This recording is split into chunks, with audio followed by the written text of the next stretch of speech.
Imagina que estás reparando un coche. El motor no arranca.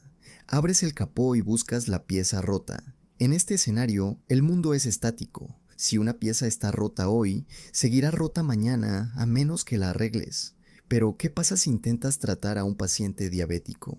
Aquí, el azúcar en sangre cambia cada minuto por la comida, el ejercicio o la insulina. El mundo no se detiene a esperar un diagnóstico. ¿Cómo puede un modelo entender un mundo que nunca deja de moverse?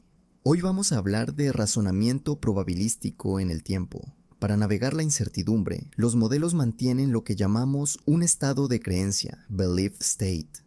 No es más que una distribución de probabilidad que nos dice qué tan posible es cada estado del mundo en este momento. Para construir este estado necesitamos tres pilares. Estado inicial. ¿Dónde empezamos? Es decir, P de X sub 0. Modelo de transición. ¿Cómo evoluciona el mundo? Es la probabilidad de que el estado cambie de un paso al siguiente. Modelo de sensores. ¿Qué nos dicen nuestras observaciones? Es la probabilidad de ver cierta evidencia dado un estado real del mundo, pero el tiempo es continuo y procesarlo así es casi imposible para una computadora. Así que lo dividimos en rodajas de tiempo time slices delta. Un guardia de seguridad en un búnker subterráneo. Imagina que eres un guardia en una instalación secreta bajo tierra. No puedes ver el exterior. Tu única forma de saber si llueve, R sub t, es ver si el director llega con un paraguas, U sub t, cada mañana. Aquí la lluvia es nuestra variable de estado oculta. X sub t y el paraguas es nuestra evidencia observable. E sub t. Usamos la notación 1 a t para referirnos a toda la secuencia de paraguas que hemos visto desde el día 1 hasta hoy. Aquí es donde se pone interesante. Para predecir el futuro, necesitamos conocer toda la historia de la humanidad. Si así fuera, el cálculo sería infinito. Entra la suposición de Markov. Andrei Markov propuso que, en un proceso de primer orden, el estado actual depende únicamente del estado inmediatamente anterior. En matemáticas, la probabilidad de x en el tiempo t dado todo el pasado hasta t-1 es igual a la probabilidad de x en el tiempo t dado solo el estado en t-1. Esto significa que el ahora contiene toda la información necesaria para predecir el mañana, haciendo que el pasado sea condicionalmente independiente. Si ayer llovió, esa es toda la información que necesito para estimar si hoy lloverá, sin importar lo que pasó hace un mes. Además, asumimos que las leyes de la física no cambian de repente. Esto es un proceso homogéneo en el tiempo. La probabilidad de lluvia, dado que ayer llovió, es la misma el martes que el domingo, y para nuestro sensor aplicamos la misma lógica. La probabilidad de que el director traiga paraguas, U sub t, depende solo de si está lloviendo hoy, R sub t, no de lo que pasó ayer. Al combinar estos modelos, transición, sensores y la suposición de Markov, los modelos que usamos pueden filtrar el ruido, predecir el futuro y hasta suavizar el pasado para entender qué ocurrió realmente. El tiempo puede ser caótico, pero con la probabilidad adecuada, hasta un guardia en un búnker puede saber cuándo está saliendo el sol. Pero tener los modelos, el de transición y el de sensores, es solo el principio. Es como tener las reglas de un juego, pero no saber cómo jugar la partida. Si estás en ese búnker, no te basta con saber las reglas de la lluvia. Necesitas procesar ese flujo constante de paraguas para tomar decisiones reales. En el razonamiento temporal, a esto lo llamamos inferencia, y es lo que permite a un agente inteligente convertir el ruido en conocimiento. Para entender el tiempo, solemos hacernos cuatro preguntas fundamentales. Primero, filtrado. ¿Qué está pasando ahora? Calculamos P de X en T, dado E de 1 a T. Nuestra creencia sobre el estado actual, considerando toda la evidencia acumulada. Segundo, predicción. ¿Qué pasará en el futuro? Calculamos P de X en T más K, dado E de 1 a T. Es como intentar ver a través de la niebla antes de que llegue la nueva evidencia. Tercero, suavizado. ¿Qué pasó realmente ayer? Calculamos P de X en K, dado E de 1 a T para K menor que T. A veces, Lo que vemos hoy nos ayuda a entender mejor el pasado. Cuarto, explicación más probable. ¿Cuál es la historia completa? Buscamos la secuencia de estados que mejor encaja con todas nuestras observaciones, calculando arcmax de x de 1 a t, de p de x de 1 a t, dado e de a t. Pero aquí hay un problema logístico. Si llevas 10 años en el búnker, no puedes recalcular toda la historia de Paraguas cada mañana. El costo aumentaría con el tiempo. Necesitamos ser eficientes. Para saber qué pasa hoy, solo necesito dos cosas: mi creencia de ayer y la evidencia de hoy. Matemáticamente, esto se ve así. No te asustes por los símbolos. Es un proceso de dos pasos. Primero, la predicción. Usamos el modelo de transición para empujar nuestra creencia de ayer hacia el futuro. Segundo, la actualización. Ajustamos esa predicción multiplicándola por la probabilidad de la nueva evidencia como el paraguas del director. A este flujo lo llamamos el mensaje forward, una señal de probabilidad que avanza con nosotros a través del tiempo. Pero el filtrado solo nos dice el ahora. ¿Qué pasa si queremos corregir el pasado? El suavizado utiliza el algoritmo forward-backward. Combinamos el mensaje que venía del pasado con un mensaje backward que viene desde el futuro, donde el mensaje backward se calcula de la siguiente forma. Es como si el futuro iluminara los errores de nuestra percepción pasada, corrigiendo la predicción que habíamos hecho en un momento K, con información que obtuvimos después de dicho momento. Y si queremos la secuencia más coherente, basada en la historia completa, no solamente en el momento inmediatamente anterior, usamos el algoritmo de Viterbi, que en lugar de sumar probabilidades, maximiza el camino a través de los estados. Hace la misma tarea de filtrado y predicción, pero tomando valores máximos y almacenando punteros para reconstruir el camino hacia atrás. Filtrar, predecir y suavizar son las herramientas que nos permiten navegar la incertidumbre, separando la señal del ruido. Hemos estado siguiendo al guardia en el búnker. Cada día predice si lloverá, luego corrige su creencia al ver el paraguas y repite el proceso. Pero hay algo interesante: todo ese procedimiento, que parece tan natural, está ocurriendo dentro de un modelo muy específico. Y ese modelo tiene nombre, se llama Modelo Oculto de Markov.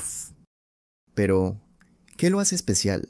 Un Hidden Markov Model tiene dos componentes fundamentales. Primero, una cadena de estados ocultos que evoluciona en el tiempo. Segundo, un conjunto de observaciones que dependen únicamente del estado actual.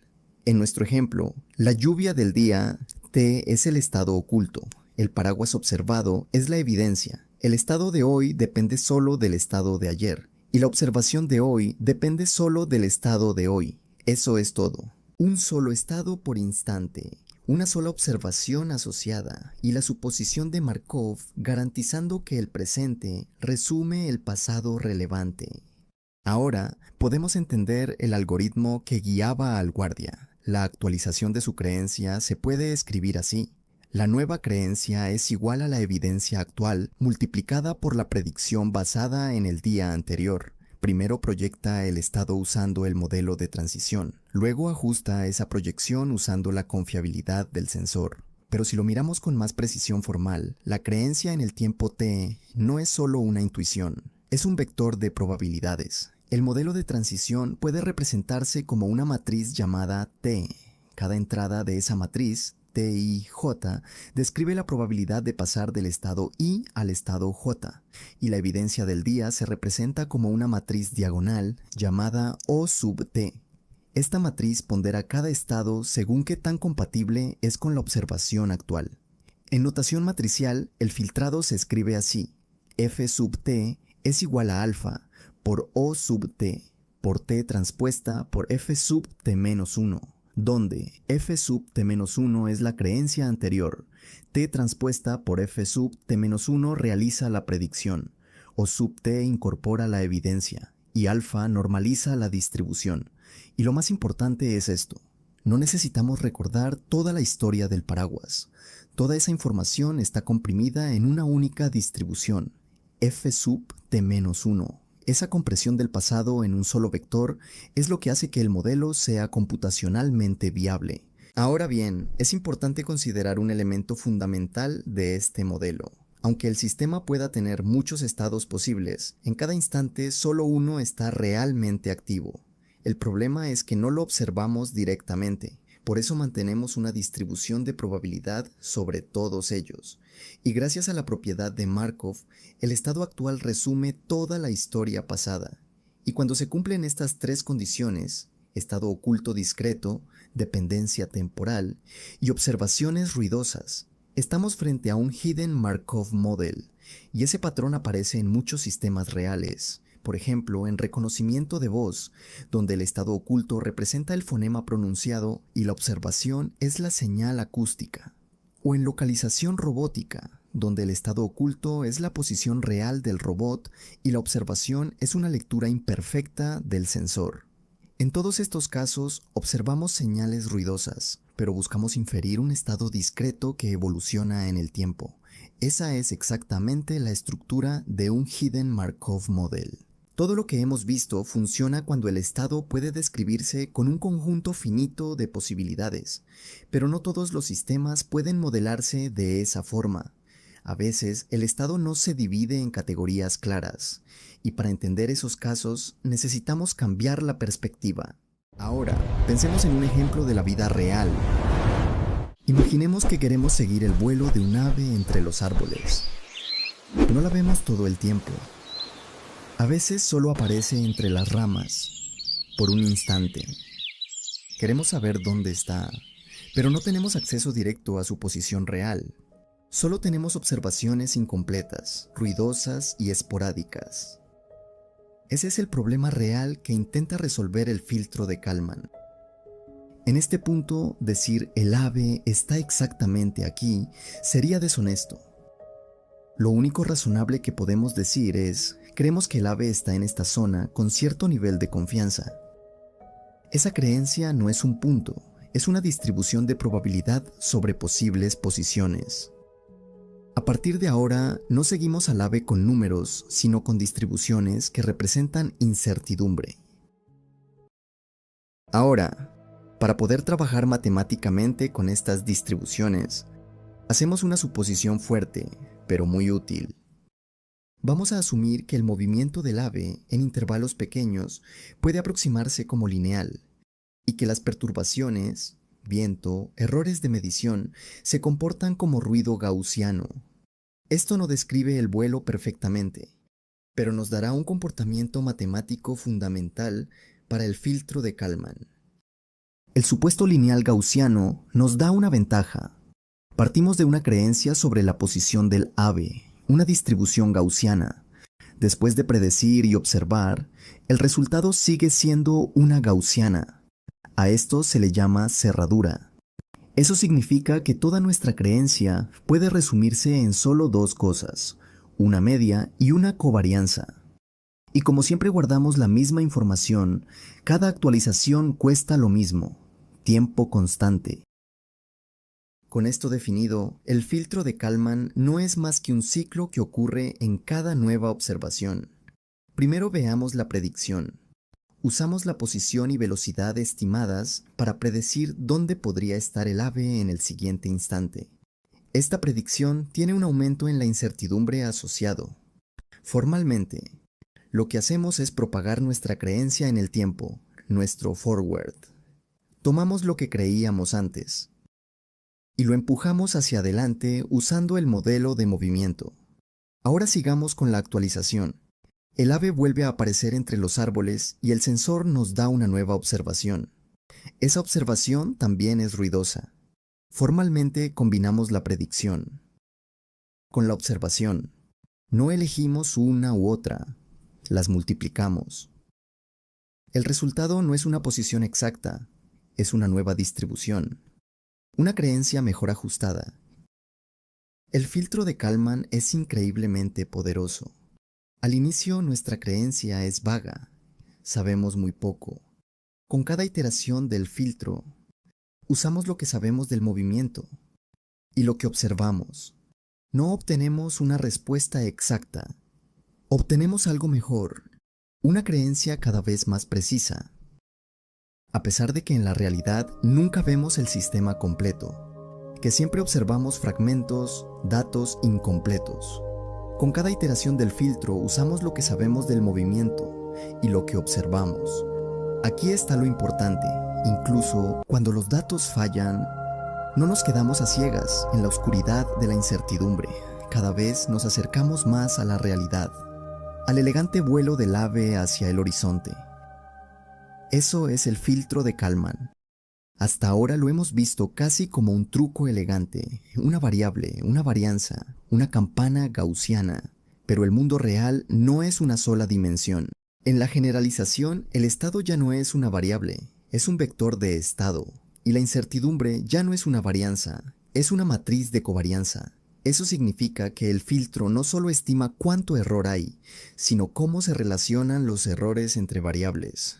Si te equivocas en la posición, probablemente también te estás equivocando en la velocidad.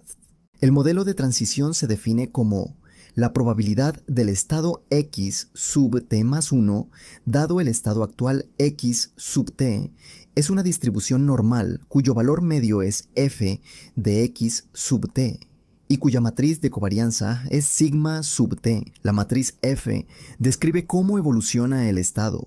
Sigma de x describe el ruido del modelo. El modelo del sensor es la probabilidad de la observación z sub t, dado el estado real x sub t, es una distribución normal cuya media es h de x sub t y cuya matriz de covarianza es sigma sub z.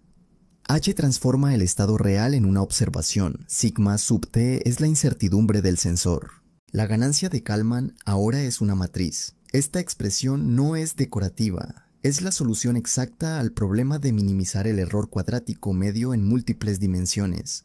No es heurística. Es el estimador lineal óptimo. En sistemas lineales invariantes en el tiempo, la matriz de covarianza converge.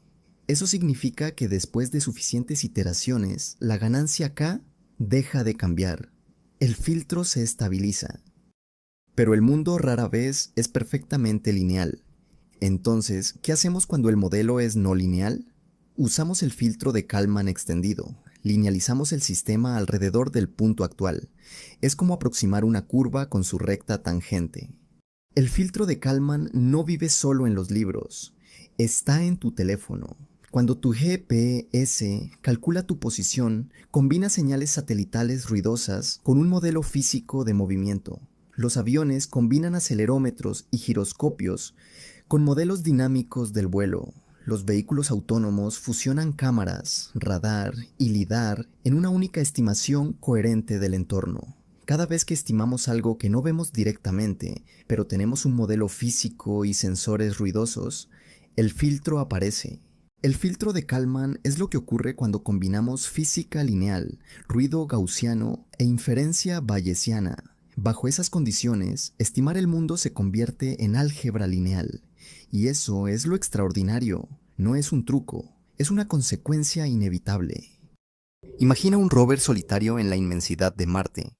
Su supervivencia depende de dos datos vitales, su ubicación exacta y el nivel de su batería. Si falla en cualquiera de los dos, la noche marciana lo congelará para siempre. Pero aquí está el problema. Hay momentos donde los sensores mienten. El polvo, la radiación y el frío extremo crean ruido, enviando señales falsas que pueden confundir al robot más avanzado. Si la NASA creyera ciegamente en cada lectura individual, el rover viviría en un estado de pánico constante, abortando misiones por problemas que no existen.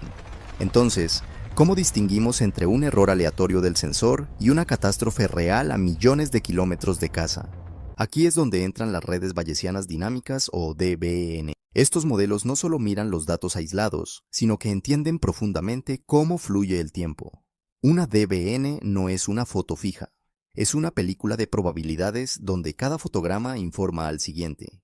Para que este sistema funcione, el modelo se construye sobre tres pilares matemáticos fundamentales que estructuran nuestra incertidumbre. 1. El estado inicial. Es nuestra creencia base.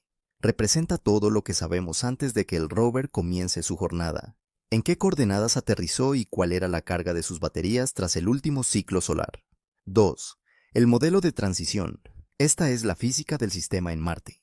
Define la evolución temporal, dictando que el estado actual de la batería depende directamente de la carga anterior y del esfuerzo realizado al subir una duna. Si el rover permaneció estático, es físicamente improbable que su batería haya caído un 50% en un segundo. 3. El modelo del sensor. Aquí es donde evaluamos la evidencia.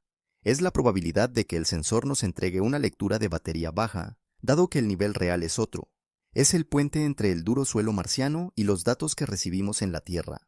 Para evitar que este cálculo se vuelva infinito y colapse nuestras redes de comunicación, aplicamos la propiedad de Markov de primer orden. Básicamente, le decimos al sistema, para predecir el futuro marciano, el presente es suficiente. No necesitamos procesar cada piedra que el robot pisó hace 3 soles para saber dónde estará en el siguiente segundo. El estado actual resume toda la historia relevante. Esto convierte un flujo de tiempo inabarcable en bloques de construcción perfectamente conectables. Es común confundir las DBNS con los modelos ocultos de Markov, o HMM. Aunque son parientes cercanos, la diferencia radica en la estructura. En un HMM clásico, el estado es una caja negra, una sola variable gigante que intenta contenerlo todo. Es como intentar entender el estado del rover mirando un solo código de error que mezcla el clima, la tracción y la energía. En cambio, en una DBN descomponemos el sistema. Factorizamos el estado en variables individuales pero relacionadas. Posición, velocidad, temperatura del chasis y nivel de batería.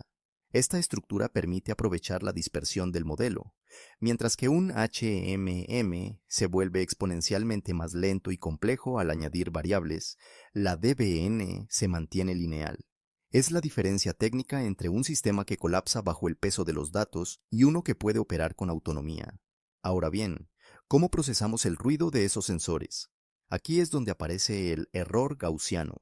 Imagina que la batería real del rover está al 80%. Debido a la estática del polvo marciano, el sensor rara vez será exacto. El modelo de error o ese error gaussiano distribuye las probabilidades en una campana de Gauss centrada en el valor real. Matemáticamente, esto nos dice que las lecturas cercanas a la verdad son muy probables, mientras que los errores masivos son extremadamente raros. Si el sensor marca 79%, la DBN entiende que entra dentro de la varianza normal del clima espacial. Pero si marca 0% de repente mientras los paneles solares están desplegados y la telemetría de movimiento es normal, el modelo asigna una probabilidad mínima a que la batería se haya agotado y una probabilidad máxima a que sea un ruido transitorio o un fallo del sensor. Al final, una red bayesiana dinámica no busca una certeza absoluta en un planeta desconocido, sino la explicación más coherente y probable. Vale, ya construimos el escenario. Estado inicial, transición y sensor. Pero a la NASA no le sirve un modelo bonito, le sirve una decisión inmediata. ¿Y si el sensor realmente falló y el rover está quedándose sin batería? Aquí tenemos la parte clave. Primero predigo con la física del sistema y luego corrijo con lo que el sensor acaba de reportar. Si el sensor marca 0% de la nada, esa lectura es demasiado extrema. Y aquí viene el giro del libro. Los sensores no solo tienen ruido, también fallan. Pero un fallo no debería matar la misión. Este número dice, incluso con batería llena existe chance de que el medidor tire un 0 por un golpe o interferencia. Eso le da inercia a la creencia. Un solo 0 no significa catástrofe. Pero si llegan muchos ceros seguidos, el modelo transitorio se vuelve pesimista. Empieza a creer que la batería está vacía. Y eso es peligroso. Podría apagar el rover por error. Ahora, tenemos una nueva variable de estado, BM Brooken. Con esto, el sistema puede decidir distinto. Si el error es aislado, se ignora. Si el error persiste, dice que el medidor se rompió, y cuando concluye que está roto, ya no entra en pánico. Asume descarga normal hasta tener otro sensor o reparación. En un DBN real, X sub t no es una sola bolita, incluye coordenadas, batería y hasta salud del sensor. Hacer inferencia exacta puede volverse pesado. Entonces usamos una aproximación brillante, particle filtering. Es literalmente sobrevivencia del más probable. Tiras partículas malas y replicas las que explican mejor la evidencia. Primero propagamos. Eso significa que cada partícula la hacemos avanzar al siguiente instante usando el modelo de transición. O sea, si yo creo que hoy el rover está aquí y con tanta batería, estimo dónde podría estar y cuánta batería tendría mañana según la física y dinámica del sistema. Luego pesamos. Aquí comparamos cada partícula con la lectura real del sensor. Si esa partícula predice algo compatible con la evidencia nueva, le damos un peso alto.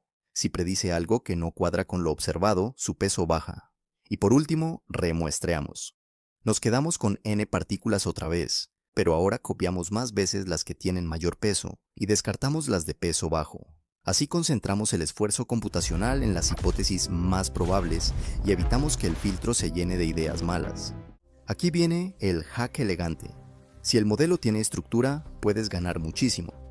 Condicionado a la trayectoria del robot, el mapa se factoriza por celdas y puedes actualizar cada celda de forma exacta.